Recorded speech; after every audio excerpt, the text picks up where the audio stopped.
Hey, salut à tous, bienvenue à Question Auto, j'espère que vous allez bien. Aujourd'hui, qu'est-ce qu'on aime et qu'est-ce qu'on déteste de la Mercedes-Benz C300? Commençons avec ce qu'on n'aime pas. Eh bien, la visibilité.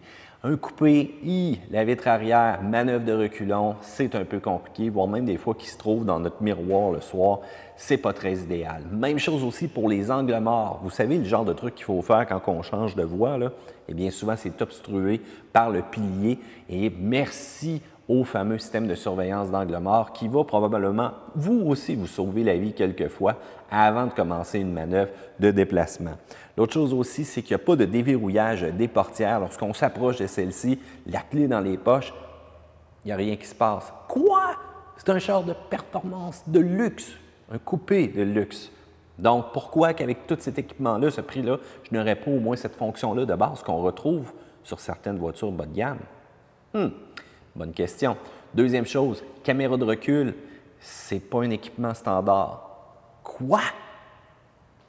Je répète, voiture de luxe à prix quand même assez élevé. Pourquoi ça ne vient pas automatiquement avec la voiture en équipement standard? Excellente question, mais vous allez voir qu'au moins quand vous l'avez, elle est d'excellente qualité. La suspension aussi, lorsqu'on va être vraiment dans des trous, ça va cogner un petit peu. Il faut dire que c'est une suspension sport, donc pour certains, ça va peut-être être un petit peu trop, mais je dois vous dire que moi, j'ai trouvé ça quand même pas si pire. Mais sur chaussée désagréable, ça peut devenir désagréable et ce, assez rapidement. Pour le reste aussi, lorsqu'on parle du mauvais temps, lorsqu'on parle des capteurs, ceux-ci, c'est pas trop long avant qu'ils s'embourbent. Regardez leur position, ils sont vraiment en bas. Un petit peu de neige, puis vous allez avoir une belle notice qui va vous dire « Hey, devine quoi, les capteurs ne fonctionnent plus. » Ça, c'est un petit peu plate aussi. La sonorité moteur aussi, j'aurais aimé avoir vraiment un son digne d'une voiture coupée comme celle-ci, un petit coupé performance. Cependant, un petit peu déçu par rapport à la sonorité du 2 litres. Mais au moins, on fait quand même un bon travail du côté des accélérations. Il faut dire aussi que la finition est irréprochable au niveau du véhicule, que ce soit à l'extérieur, que ce soit à l'intérieur, on aime ça. La qualité aussi des matériaux employés, à partir des pneus aux roues, en passant par les cuirs à l'intérieur du véhicule, et que dire aussi du système de son qui est complètement incroyable. J'aime beaucoup cette partie-là. La douceur de la transmission. On parlait de confort tantôt, on parlait de performance. Passant en mode Sport Plus, les rapports de vitesse changent comme ça. Passant en mode confort, on sent absolument rien. C'est comme si on accélérait avec un nuage. Ça, j'aime beaucoup ça. Je vous ai parlé de la performance du petit 2 litres.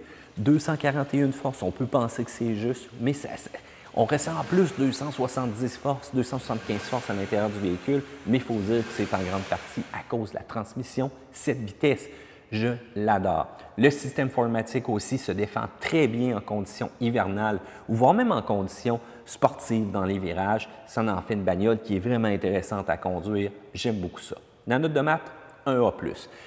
C'est pas fait pour les familles, surtout pas un coupé comme ça. C'est fait pour un couple qui aime vivre la vie à 100 000 à l'heure ou le parfait célibataire qui a une vie active. Eh bien voilà, qu'est-ce que vous en pensez? Je veux vous entendre. Ça se passe ici dans la section commentaires en bas. N'oubliez pas, si vous aimez la vidéo, un petit pouce en l'air et abonnez-vous à Question Auto. Matt vous dit à la prochaine fois.